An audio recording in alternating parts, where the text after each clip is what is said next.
anos na profissão, formado em Barretos, terra do famoso derrubado de boi, né? Eu odeio.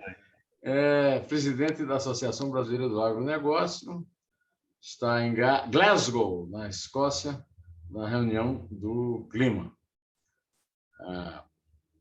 É um prazer tê-lo aqui, graças à indicação do meu amigo Zé Luiz Tejon, figuraça. Indicação do Tejon é ordem, viu, José Neumann? Mas é um prazer estar aqui com você, viu? Como um leitor assíduo seu há muitos anos, é um prazer estar aqui falando contigo. Muito obrigado. Doutor Marcelo, eu tive um grande amigo chamado Zé Américo de Almeida, um grande escritor, autor de A Bagaceira, meu conterrâneo lá da Paraíba, e ele escreveu uma das coisas mais lindas da literatura, um romance chamado A Bagaceira. Nele tem uma introdução chamada Antes que me esqueça, ele diz: pior do que morrer de fome no deserto é passar fome na terra de Canaã. Concorda com o Zé Américo? Concordo plenamente. Ainda complemento com outro poeta pernambucano, me falta o nome aqui agora, mas tão importante quanto esse, né, o ditado, né, que diz que não pode haver dois mundos, onde um come, mas não dorme, com medo daqueles que não comem. Pois bem, o Zé Américo era um grande defensor da reforma da legislação fundiária, mas isso, ele tinha 90 e tantos anos, eu tinha 20 e poucos, já tenho 70, né? De qualquer maneira, ainda seria, digamos, se ele tivesse vivo, seria ainda uma prioridade a defender politicamente uma reforma agrária?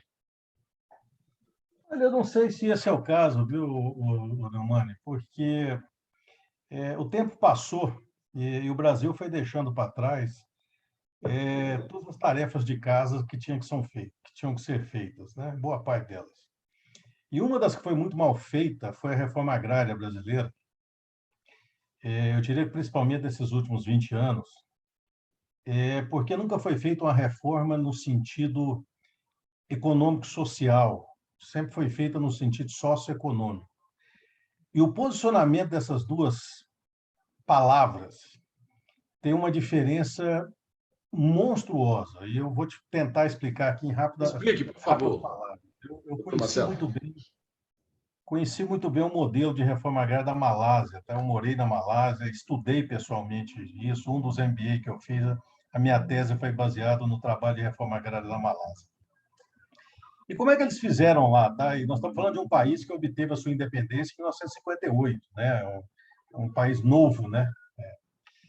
Lá eles fizeram o seguinte: eles identificavam uma área boa para, sei lá, para dendê, para cacau, para seringa, para pimenta, o que quer que seja. Mas antes de montar ali a estrutura, primeiro eles mandavam o serviço geológico do país para identificar se tinha algum minério ali que poderia ser extraído em benefício da comunidade do país. Bom, não tem minério na área, maravilha, vamos montar lá. Essa área vai ser suficiente para tantas famílias, para X famílias. Bom, para X famílias nós vamos usar de tantas casas, de um posto de saúde, de um serviço da prefeitura, de um serviço do governo do estado, de um serviço do governo federal. Ou seja, as coisas de uma escola, as coisas mínimas que uma comunidade precisa. Isso era construído. Aí a terra era vendida para os cidadãos escolhidos, que tinham no máximo 32 anos de idade, que tinha alguma vinculação com a terra. Por que 32? Porque aquela terra seria financiada em 20 anos. Então, a pessoa teria, aos 52 anos, ainda a força de trabalho para honrar com o Estado aquela questão.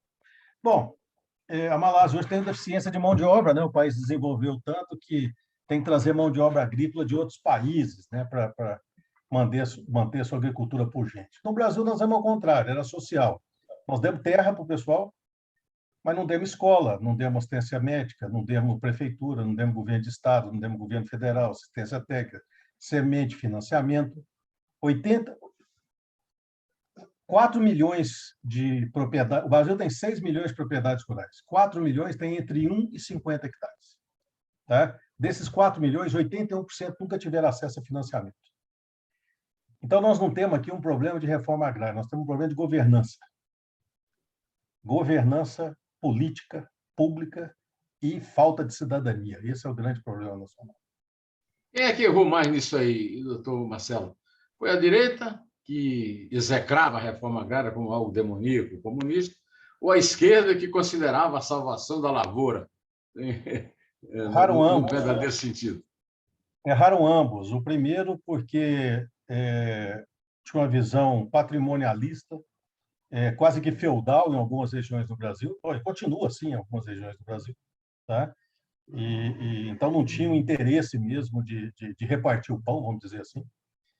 E a esquerda que achou que teria que fazer a qualquer custo e que era simples só você fazer essa divisão. E viu-se que não é assim. Então, luta-se hoje para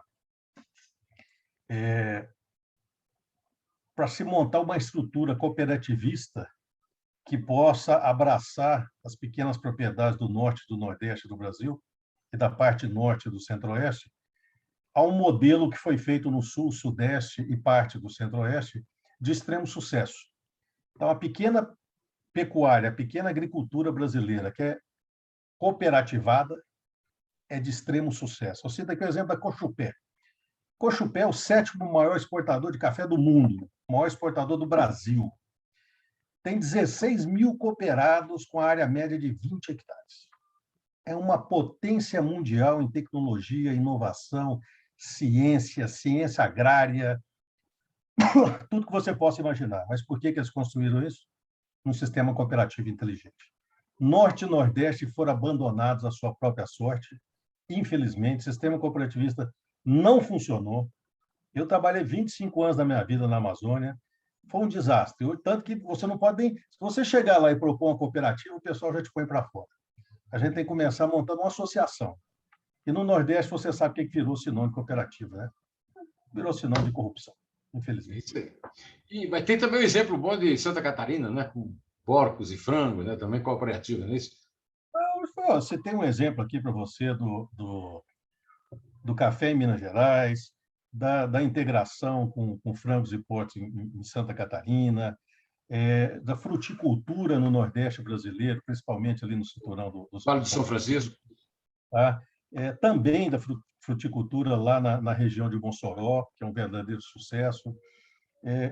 Cito hoje algumas cooperativas no Norte, começaram com associações de cooperativas que estão indo muito bem, cooperativa de Tomiaçu, cooperativa de Tomiaçu, no interior do Pará, onde há 90 anos atrás o governo brasileiro colocou a primeira imigração japonesa. Eu acho que eles queriam dizimar os japoneses, né? Porque chegaram e colocaram os caras em Tomiaçu. Se hoje é difícil chegar em Tomiaçu, você imagina há 90 anos atrás. Mas lá eles construíram uma das agriculturas mais modernas do país, e hoje lá fora você compra cacau com certificado de origem de Tomiaçu. É igual champanhe de champanhe. Cacau de Tomiaçu é só de Tomiaçu do Pará. Então, assim, jorram bons exemplos no Brasil, viu, Dama? A reforma agrária morreu, né?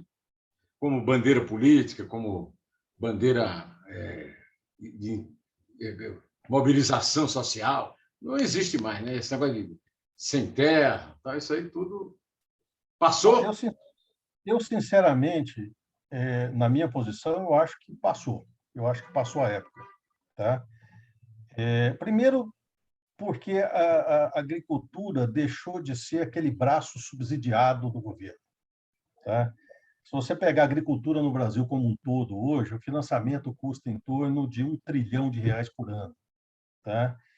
E você tem aproximadamente 25% e 30% disso que é financiado ainda via governo ou órgãos e bancos estatais. Então, 70%, 75% já é via setor privado. E isso é a tendência no mundo inteiro. Tá? Então, assim, o governo vai estar presente aonde? Vai estar presente no PRONAF, no sustento da agricultura familiar, pequena e tudo mais. Mais importante do que a gente abrir novas fontes hoje seria a gente ter um sistema de justiça social onde a gente pudesse consolidar assentamentos que, desde a época do Sarney, não foram consolidados. É um absurdo. Né? O assentamento feito na época do José Sarney não foi consolidado até hoje. Então, consolidação é o termo utilizado para assentamento. E regularização fundiária é utilizado para os pequenos, para os proprietários de terra, não interessa o tamanho. Então, o que a gente deveria fazer é isso, legalizar os pequenos produtores, aqueles até 6 módulos fiscais, você tem ideia, se a gente legalizar até 6 modos fiscais na Amazônia, nós legalizamos 96% das propriedades rurais da Amazônia. 96%. Mas sabe qual é o problema? Esses 96% juntos representam 50% da área. Os outros 4% representam os outros 50%. E aí, onde a pressão entra. Então, assim, o pessoal do setor fica bravo comigo, porque eu sempre sou contra essas novas leis de regularização fundiária. Olha, nós não precisamos de novas leis para regularizar quem foi para a Amazônia em 70, 80, 90, recebendo o chamado do governo. As leis que nós temos são suficientes para fazer a regularização fundiária. Agora, regularizar quem foi depois de 2008 ou 2012. 2008 foi o marco do Código Florestal. Depois, a nova lei feita no governo Temer subiu isso aí para 2012. Então, tá bom, vamos respeitar o Código Florestal e vamos regularizar todo mundo. A gente sabe que entre 2000 e 2012, o governo não chamou ninguém para a Amazônia. Quem foi para lá e pegou um pedaço de terra lá, a gente sabe o que é. Agora, tem uma lei correndo lá que existem exceções que você pode regularizar a gente até 2018. Aí não é regularização fundiária, né? Aí é doação de patrimônio público para quem roubou o patrimônio público, né? Aí não dá certo. Então, assim, se a gente fizesse esse grande programa de regularização fundiária, e eu chamo os governos de pouco inteligente por não fazer isso, porque quem regularizar esse pessoal, e hoje dá para fazer por via digital, até 6 modos fiscais, estará fazendo o maior programa socioeconômico em relação ao uso da terra da história do Brasil.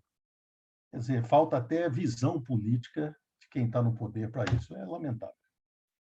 Como é que, como resultado desses grandes erros históricos, né, que nós temos cometido e que continuamos cometendo, nós terminamos desembocando no agronegócio, num negócio espetacular, uma galinha de ovos de ouro no Brasil, uma coisa tecnologicamente perfeita. Como é que foi? Como é que é a história disso? Como é que surgiu uma coisa chamada agronegócio para, inclusive, nos socorrer em momentos graves da economia brasileira, sendo o único setor que realmente nos segura, nos sustenta, né, doutor Marcelo? Vamos dividir em 2 partes, meu mano. A primeira é o dono da natureza. Tá? O Brasil é riquíssimo, né? Aqui nós temos terra, nós temos água, nós temos floresta, nós temos todo tipo de solo que você possa imaginar. E nós temos luz, sol, luminosidade. Ou seja, o termo técnico, que é condições edafoclimáticas, o Brasil tem todas. E, assim, é invejável, porque já viajei meio mundo, é difícil achar um país com as condições do Brasil. Em segundo lugar, assim, a gente critica quem merece, mas a gente parabeniza quem merece também, né? Lá no governo militar, na década de 70, apareceu um cidadão chamado Alisson Paulinelli, e esse cara virou e falou assim, se não for por ciência, nós vamos continuar aqui no Brasil, com todo esse potencial, nós vamos continuar importando leite, importando carne, importando arroz, importando feijão, tendo... E naquela época ele montou a Embrapa, contratou 1000 e tantos técnicos, engenheiros, agrônomos, escambau, zootecnistas e tudo. Mandou esse povo tudo para fora para estudar. Trouxe esse povo de volta para levantar a Embrapa, para levantar ciência, pesquisa e desenvolvimento. E o Brasil virou o que virou.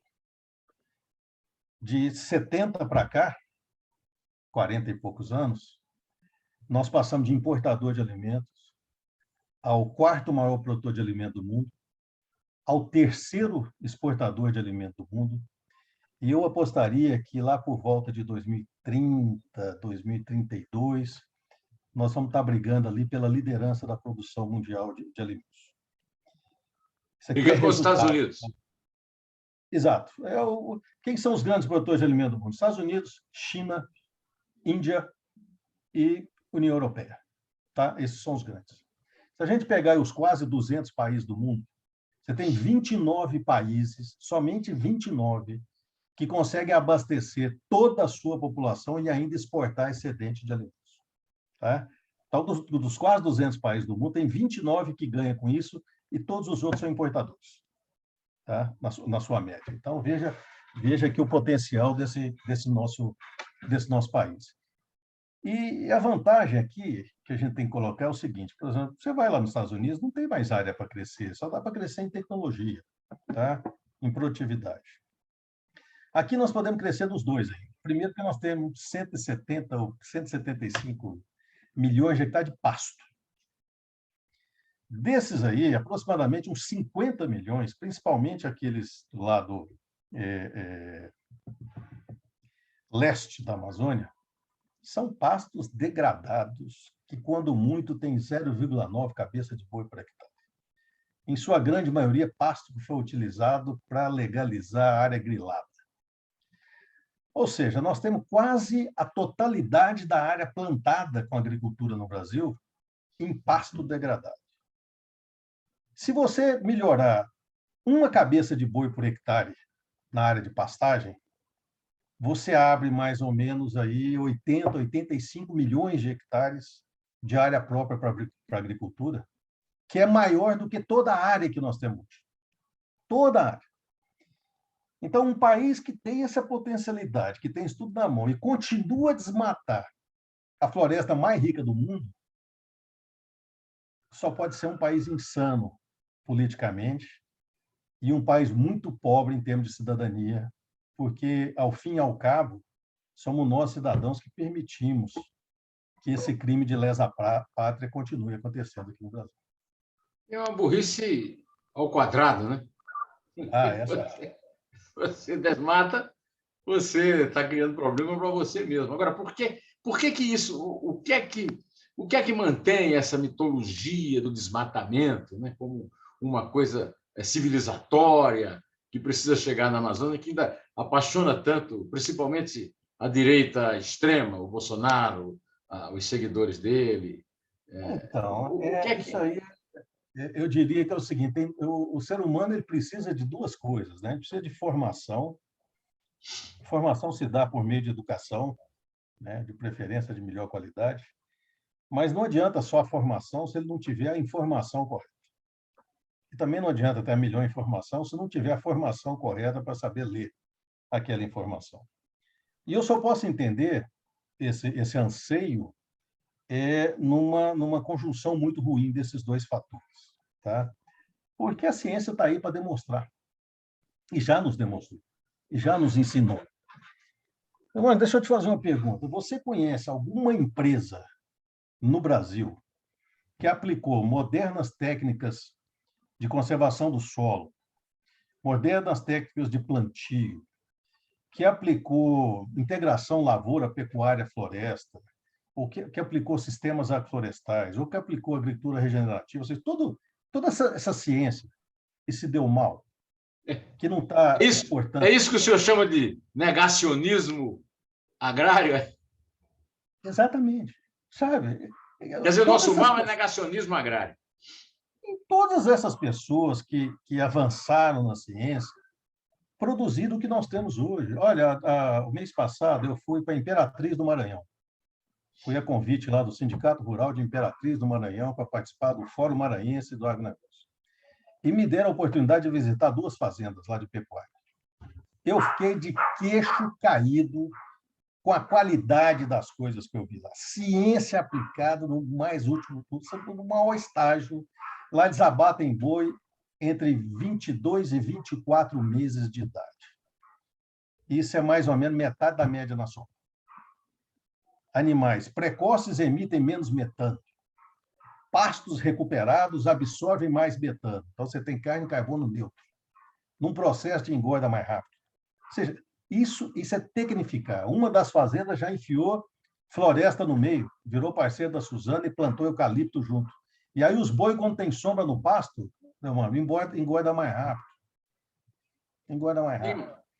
Sabe? Então, assim, quando eu vejo que essas pessoas aplicam a anticiência como se fosse apoio ao agronegócio nacional, aí eu vejo a falta da conjunção formação e informação, porque isso joga justamente contra o agronegócio nacional, que é belo, que produz muito bem, porque eu esqueci de falar a última conjunção daquela de ciência, tecnologia e as dádivas que Deus nos deu, que a natureza nos deu.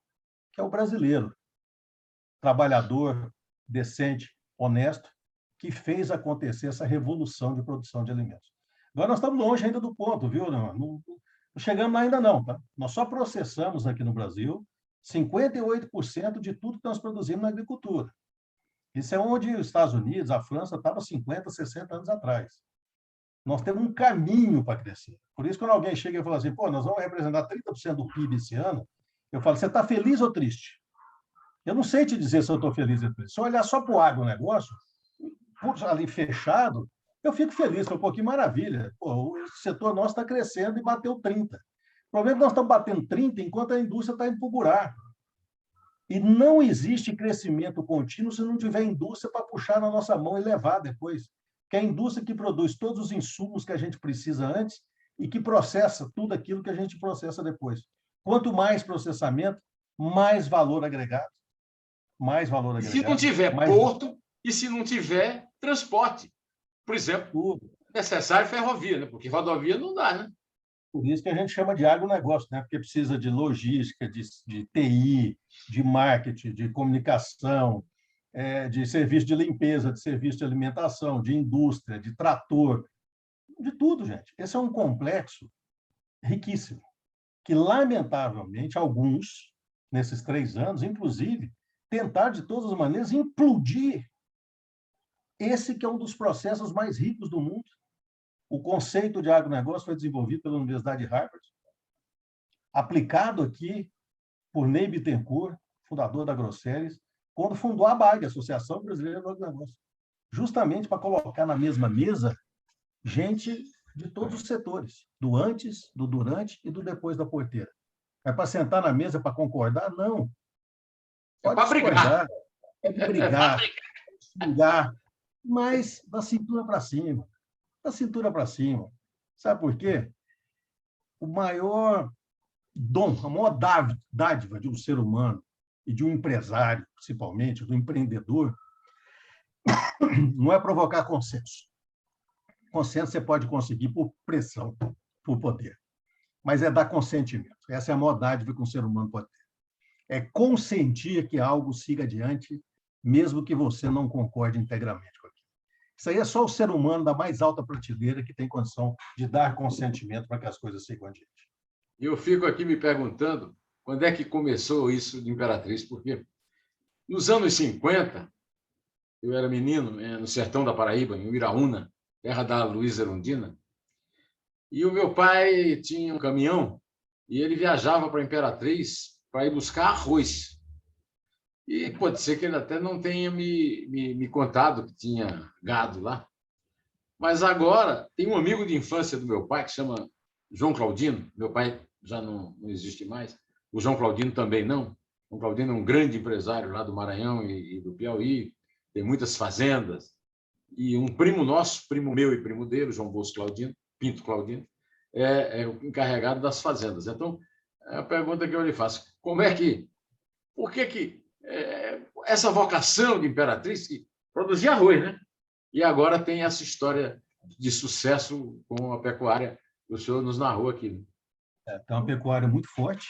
A indústria de papel e celulose cresceu muito lá, né? Porque a Suzano abriu uma unidade lá, então o que se tem de floresta plantada na região também é um absurdo.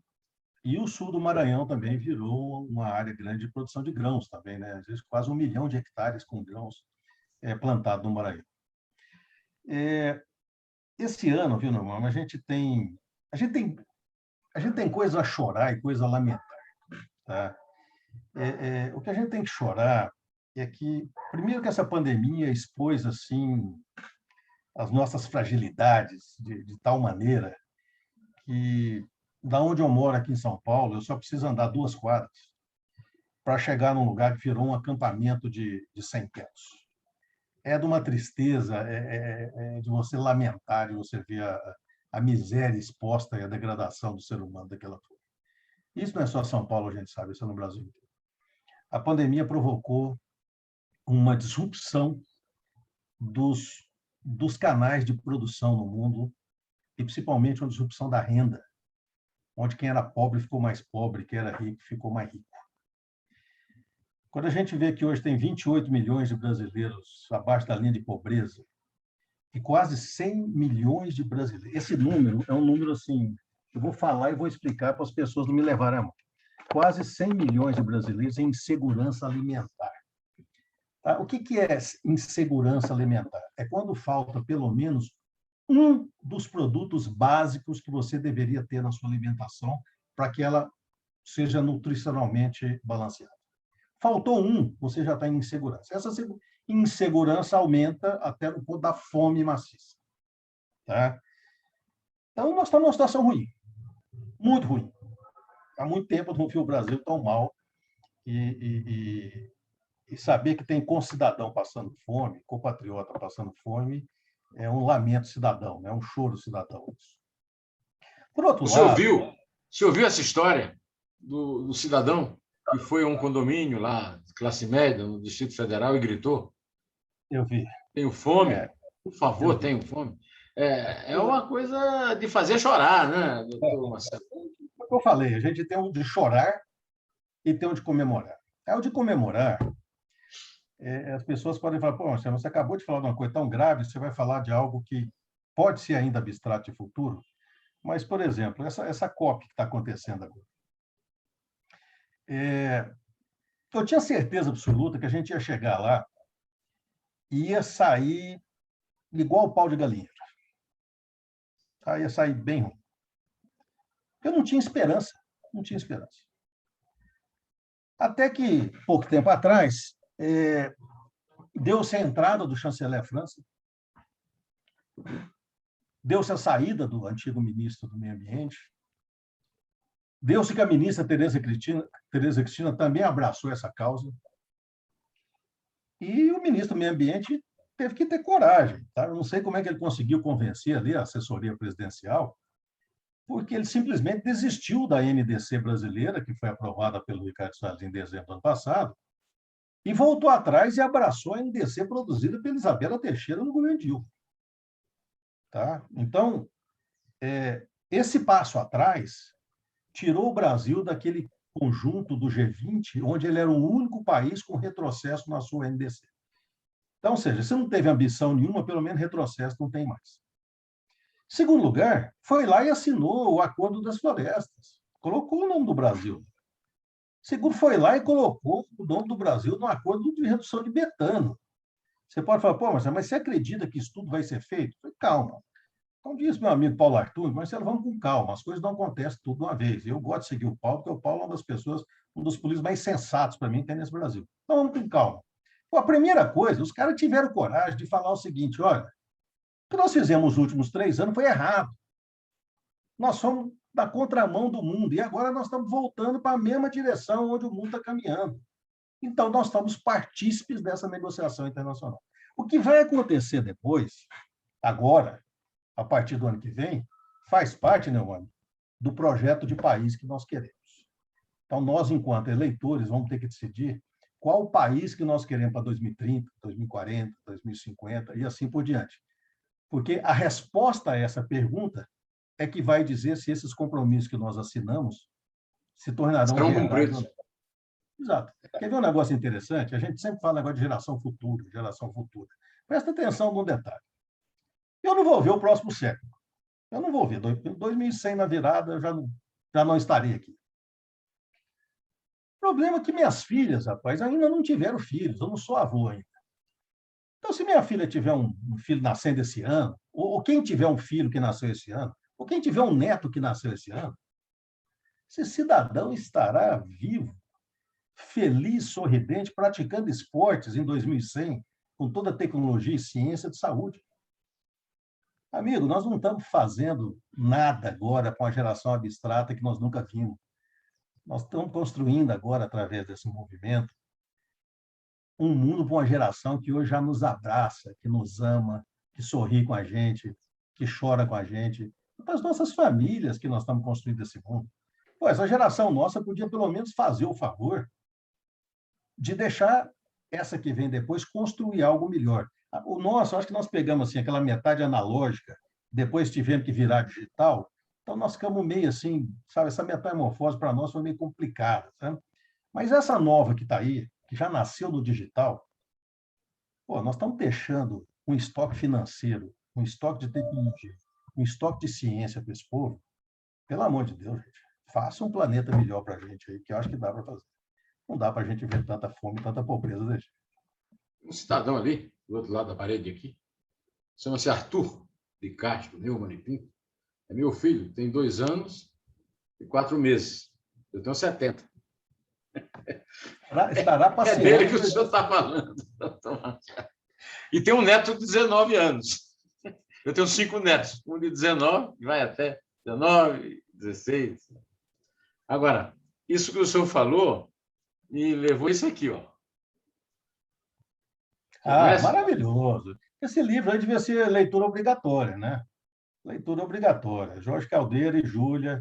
Júlia é, é um brinde aos nossos olhos. Uma jovem de tamanha capacidade como ela. E até estou feliz que a irmã dela, que é mais jovem, vai fazer uma incursão amazônica comigo agora no final desse mês. Ficaremos 6 dias na floresta amazônica, andando atrás de cacau nativo, sabe, desenvolvendo essa cultura, né? Aprendendo como trabalhar e tudo. E eu conversando com colegas esses dias, ele falou: a irmã da Júlia vai participar do grupo também. Eu acho uma maravilha. Colocar essa turma para dormir em rede, 6 noites na Amazônia, cheio de mosquito, cheio de bicho. Matar Carapanã. Exatamente, mas é um E espetáculo. tomar muita cloroquina para evitar malária. É isso aí. E outra coisa, volta de lá, viu, Dama? Apaixonado eternamente pela Amazônia. Porque é só você fazer a primeira incursão que você nunca mais esquece. Eu fiz a minha no início da década de 90 e hoje eu sou um cidadão do Pará, graças à Assembleia Legislativa que me deu essa honra do título de cidadão paraense, e eu sou um verdadeiro apaixonado pela Amazônia brasileira. Acontece comigo a mesma coisa que acontece com o senhor. Eu ando aqui 3 quarteirões e tropeço não com um acampamento, mas com um viaduto ocupado embaixo por famílias paupérrimas.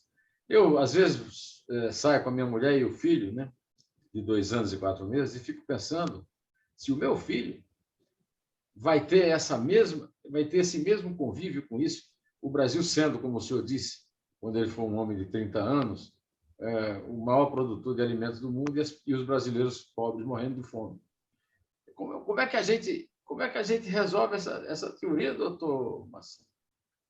Então, é duro, viu, a gente saber que nós temos aproximadamente 800 milhões de pessoas no mundo que ainda dormem com fome.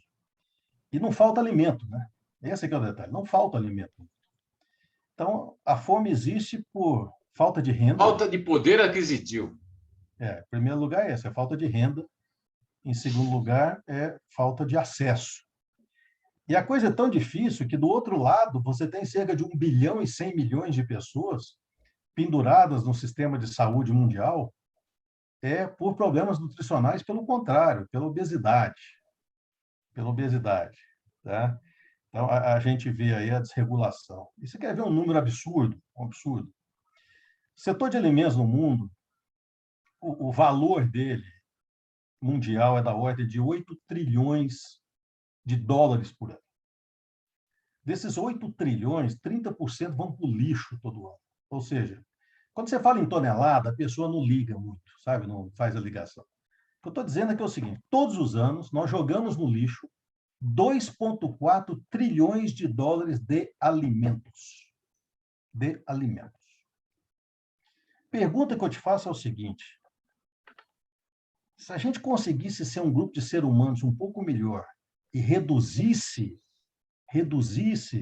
essa perda de alimentos, qual seria o impacto no custo final dos alimentos? Com certeza teríamos alimentos mais baratos, menos perda, é menos custo, é mais renda, são preços mais acessíveis. Nós teremos menos gente passando fome. Nos países pobres, esse alimento se perde na fazenda, no transporte, no primeiro processamento. Essa é a base da perda maior. Nas regiões ricas, seja no Brasil ou em qualquer outro país desenvolvido no mundo, a maior perda é do supermercado para frente, principalmente dentro de casa. A Inglaterra os supermercados ingleses jogam no lixo todos os anos 400 milhões de libras de alimentos que se perdem. que vencem, que apodrecem. É um verdadeiro terror. O ser humano, para tratar ser humano, é um verdadeiro terror.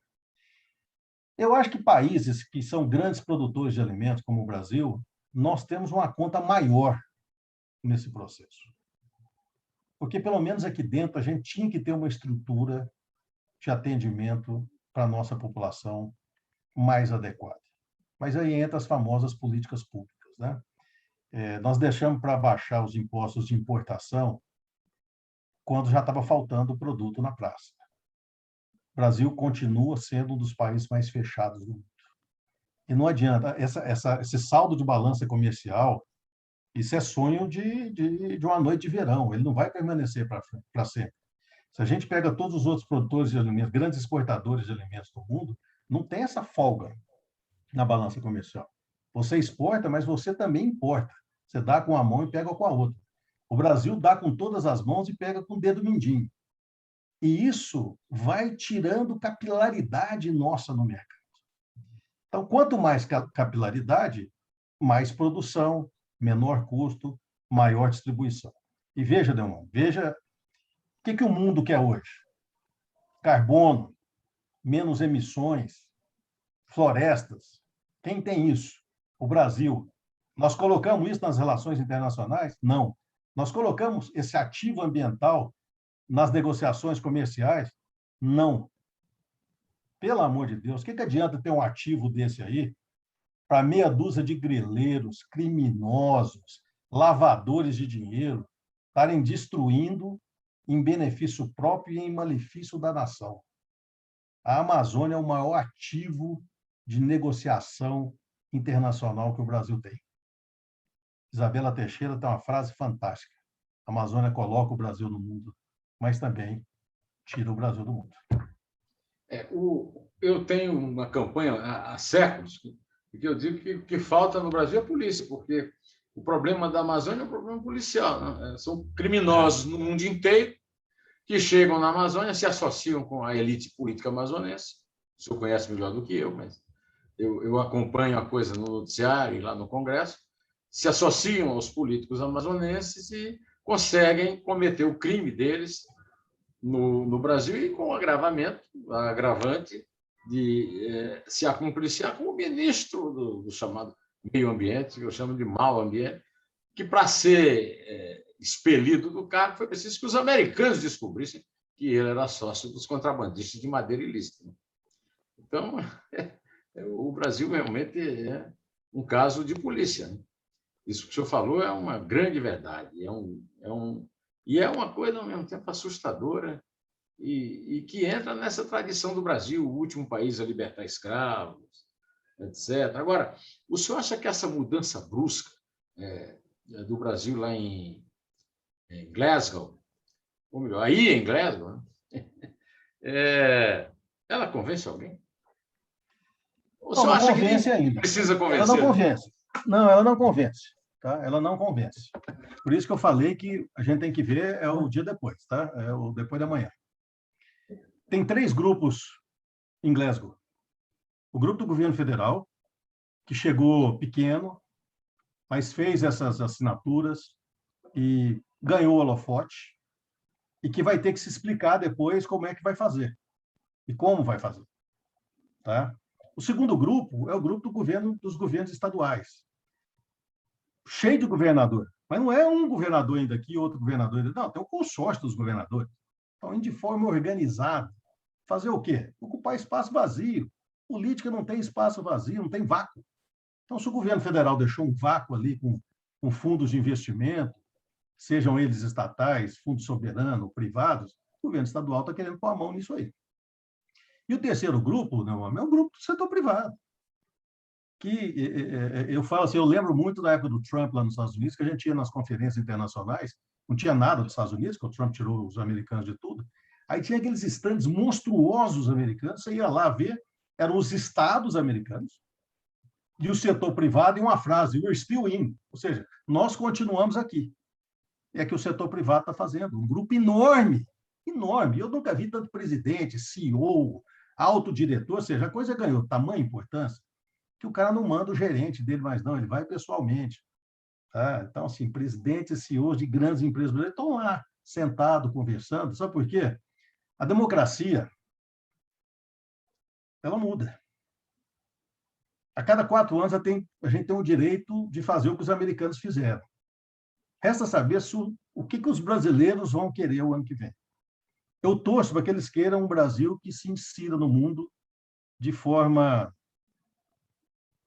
humilde e profissional, sensata, mas profissional. Ambientalmente correta, mas sabendo que a economia tem que funcionar.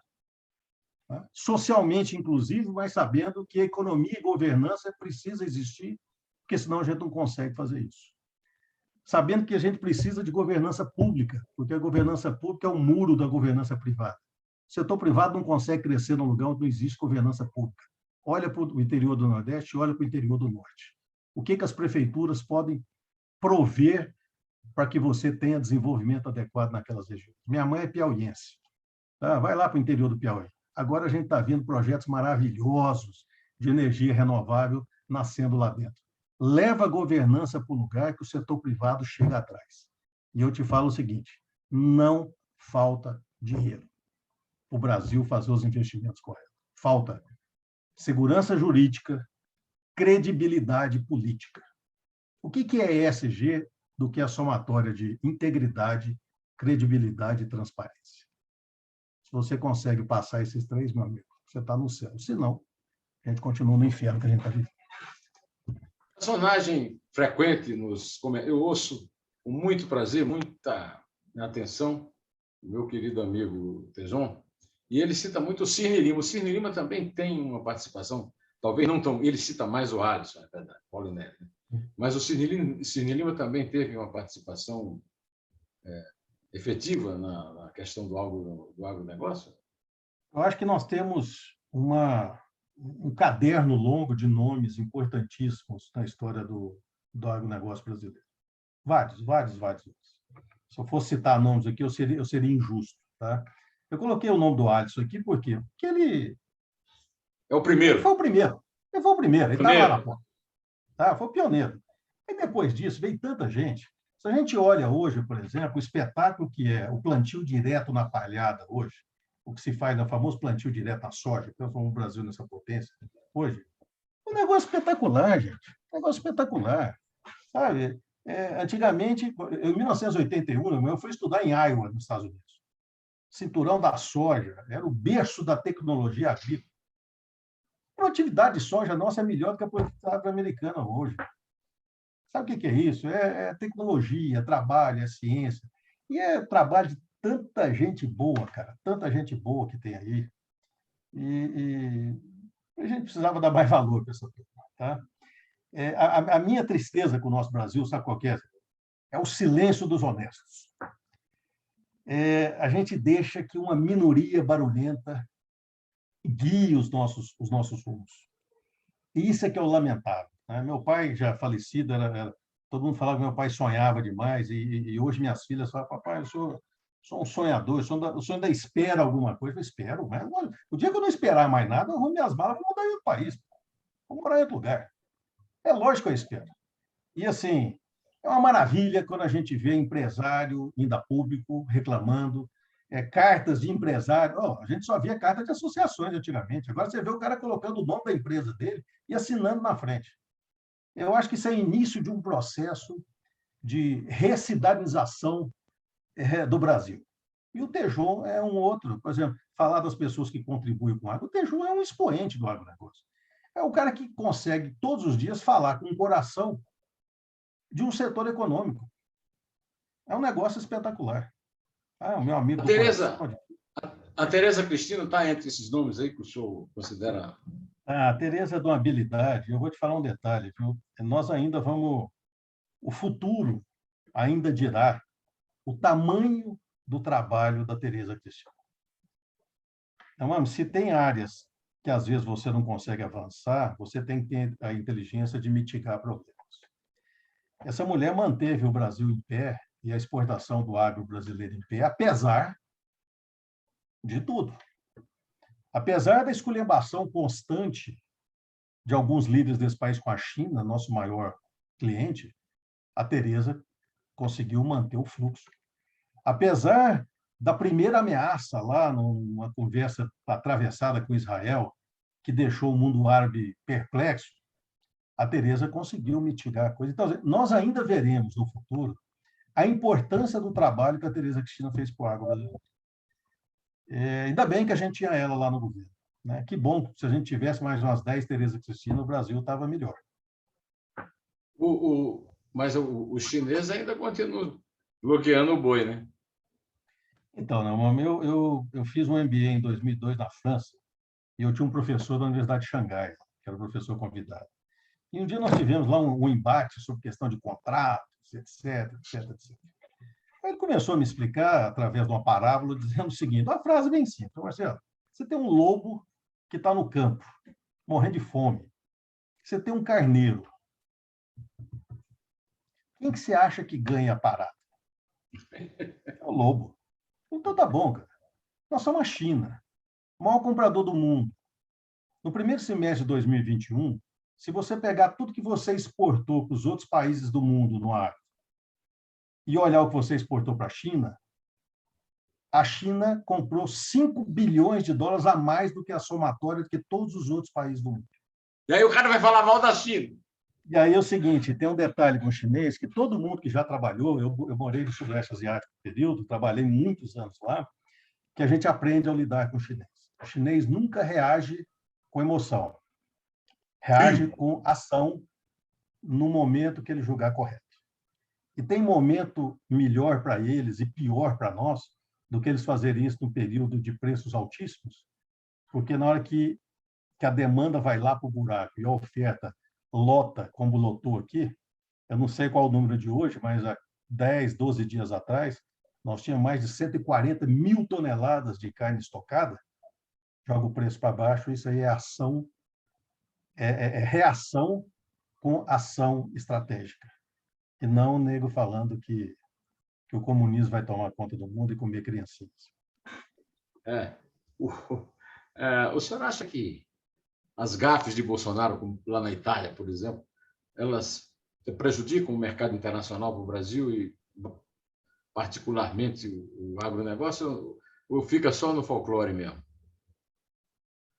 Não, mãe, nós temos uma marca, né? Que é a marca Brasil, marca do Estado brasileiro. Quando alguém compra um produto lá fora, não está comprando um produto de São Paulo, ou do Rio de Janeiro, ou do Amazonas, né? Está comprando um produto made in Brasil. A Suíça é um país que olha muito a importância da sua marca. Então, eles estudam constantemente qual é a imagem da Suíça no mundo. E o interessante é que eles sempre medem, em primeiro lugar, os seus vizinhos, porque eles já chegaram à conclusão que se você não é bem visto pelos seus vizinhos, você não conseguirá ser bem visto por outras partes do mundo. Como é que nós estamos com os nossos vizinhos hoje? Ruim, né? Como é que nós estamos no mundo lá fora? Você acha que um país que tem por ano cerca de 500, isso nos últimos 3 anos, em média, cerca de 500 milhões de reverberações negativas somente em língua inglesa no Twitter, está indo bem na formação da marca? Não está. Não está.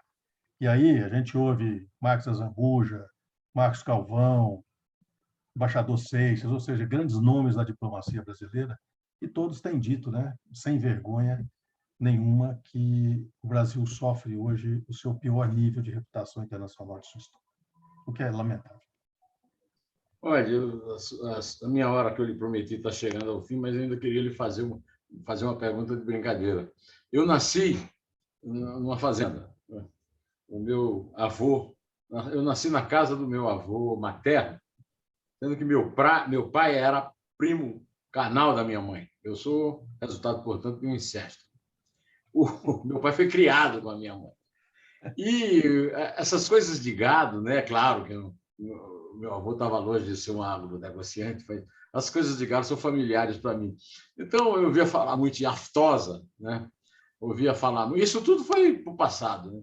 E eu ouvia falar também em brucelose. Aí eu descubro, eu como nordestino, né? Descubro que o ministro do Turismo do Brasil tem uma banda de forró chamada Brucelose. País da piada pronta, né? Vamos falar É a aqui. piada pronta. País da Olha, piada pronta. eu tenho muita coisa para lhe perguntar, a nossa conversa está boa demais, mas a sua hora está chegando e eu não quero atrapalhar o seu roteiro do dia. Eu quero lhe dizer que foi um E eu prazer tenho muito um outro. grande conhecê-lo, chegar ao senhor através do querido amigo Tejão, que eu ouço todo dia, mas eu até falo assim meio de sacanagem, porque ele entra antes do meu comentário. Então, eu ouço com muito prazer. Apresentei a ele minha amiga Roberta Miranda, que fez uma música belíssima, agora que nós dois consideramos o hino do agronegócio, né? E eu sou muito amigo do Benedito Rui Barbosa, e meu filho, já mostrei inclusive uma música para ele, que o neto dele está fazendo uma nova versão do Pantanal, e eu mostrei a música, que a música é belíssima. E Roberto É belíssimo, é belíssimo. Mas foi um Então grande eu vou prazer, me viu? despedindo aqui, dizendo que quando o senhor voltar da Escócia, talvez a gente converse mais sobre outros assuntos, mas hoje a conversa já foi muito agradável, muito proveitosa. Eu queria lhe agradecer muito a sua participação no meu blog do Neumann e no site, aliás, no blog do Neumann no Estadão e no meu canal José Neumann e Pinto no YouTube. É um prazer Estarei à grande disposição conhecê-lo. e será um prazer enorme. Muito obrigado pela honra do convite. Isso aí, em pé, como eu digo. Abraços.